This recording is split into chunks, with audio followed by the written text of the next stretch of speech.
spend time with them so that you can get to know them better for the purposes of possibly starting a relationship. Dating is like the first phase of the mating ritual to me. Something about this particular person that has caught your eye or sparked your interest, or someone you know, though you and this person would hit it off. So they hooked you up. Either way, you have agreed to spend some of your very valuable time with this person in an effort to learn more about them. It could be one on one or on a double date, maybe in a group setting or at an event or something. But normally, a classic date is a one on one meeting between two people, which serves as a kind of romance possible interview of sorts. And yes, it is an interview of sorts because we are checking their physical characteristics, the way that they dress, their mannerisms, how they speak, trying to gather information about their financial situation or stability. And all of this is needed because we are trying to figure out if the person is worth spending time with and possibly sharing intimacy with. At least this is what dating meant when I was coming up and when I was younger. I'm sure the specifics of it are different now, but the reason for it still remains the same. We date someone to determine if we want to spend a substantial amount of time with that person and possibly find out if they're the person we like to start trying to build a relationship with. Sometimes it's out of boredom, sometimes it's out of curiosity. One of my young female coworkers surprised me by saying that she said when she dates, oftentimes it's because she's bored or she just wants to hang out or wants to meet someone new. It's not about finding a long-term relationship most times, but if that happens, it's okay. She says to have something to do or just make a new friend or, like I said, to hang out. But overall, it's to see what the possibilities are or what they could be. I get that. Either way, it ends in a relationship of some kind. They become a friend, a romantic connection, or just an acquaintance, someone you want to date, or someone you went on a date with once. That's how I would answer what is the point of dating. You know, it's kind of short and sweet, direct answer, but that's what I believe. Now, question 2 is, what makes a successful relationship? Again, let me preface this answer by saying I am no expert. I am no professional when it comes to this. I'm just a person like the rest of you out there that has had some good relationships and some bad relationships. Some have worked well for me and others have failed because of me. And again, remember, that's okay because there are no perfect people. We are all flawed. But I will say that I have been friends with a great many people for extended periods of time. So I have experience in that type of relationship. I have a great many acquaintances, and I have had many long-term relationships, including my 20-year marriage. So maybe I can offer some insight that might be beneficial.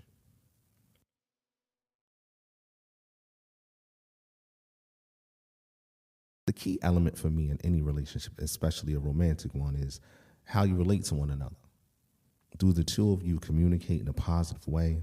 Meaning, do you actually talk to each other on a regular basis about things that matter to both of you, no matter what the topic is? You cannot be afraid to bring up any subject with the person that you're in a relationship with if you want it to be strong. True communication, wherein both sides have opinions that are shared, valued, and listened to, even when they are not agreed with.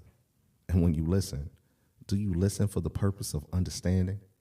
Meaning you're asking questions when you don't get it, and you're being patient when your partner needs you to clarify or explain a little more. The communication, like the relationship, needs to be respectful, at least for me.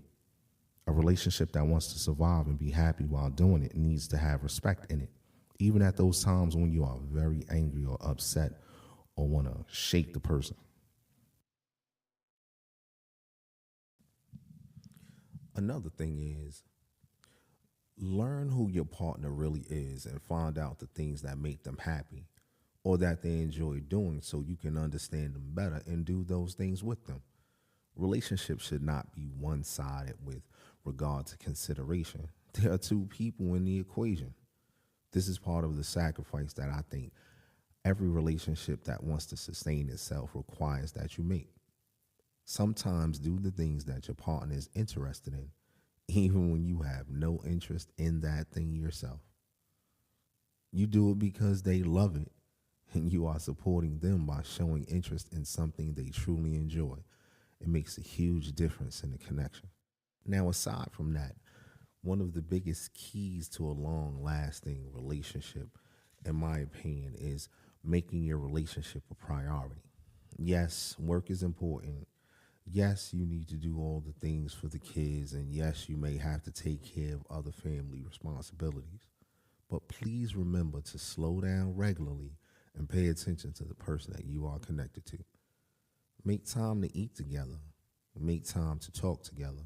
Take walks together. Have date nights. Whatever it is that got you guys together in the first place, please make time for those things. Stay actively connected by interacting positively.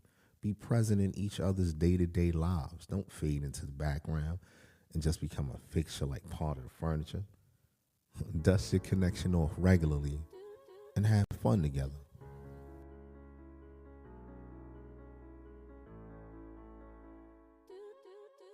Now, one of the hardest things in a relationship, in my opinion, is the ability to give each other space and allow for outside socialization.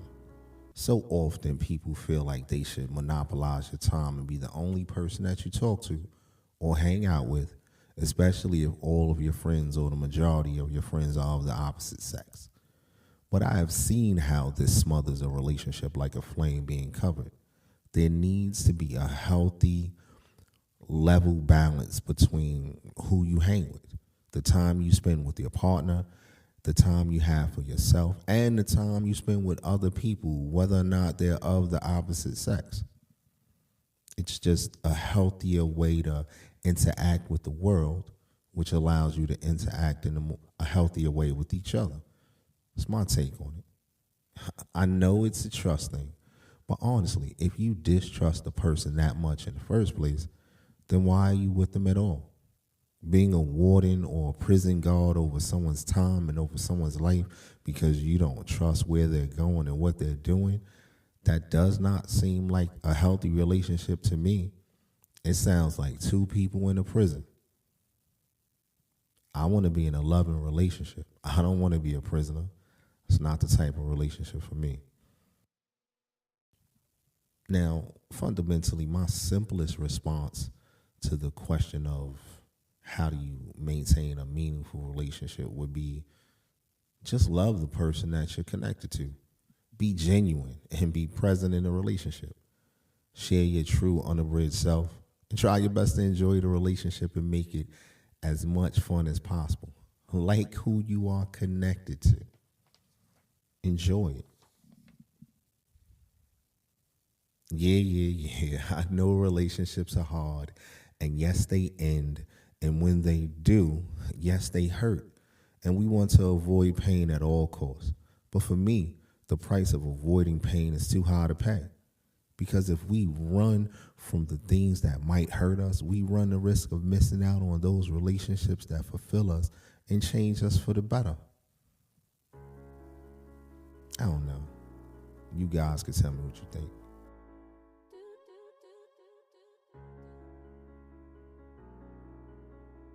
Another really big part of building a stronger relationship or having a healthy relationship that lasts to me is intimacy. There are a lot of ways that the word intimacy can be defined. I like to use this definition of it.